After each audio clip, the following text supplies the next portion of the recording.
وأما من خاف مقام ربه ونهى النفس عن الهوى فإن الجنة هي المأوى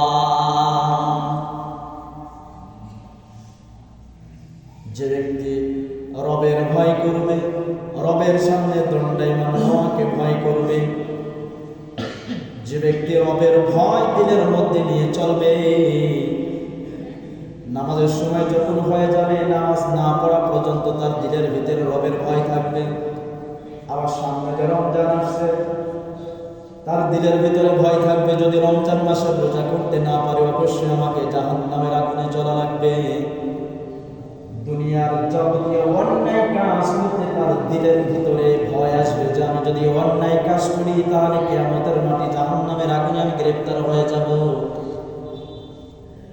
আল্লাহ রাব্বুল আলামিনের কাঠগড়ায় আমি ধরা খেয়ে যাব। এই যে দিলের মধ্যে ভয় আসবে।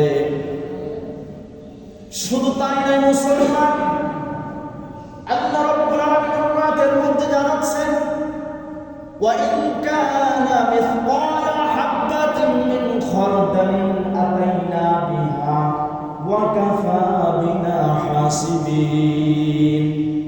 কিয়ামতের মাঠে আল্লাহ রাব্বুল আলামিন হিসাব গ্রহণকারী হিসাবে যথেষ্ট।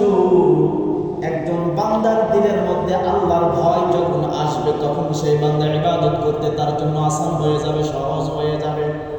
আর আল্লাহ রাব্বুল আলামিন বলেন আমি আল্লাহর ভয়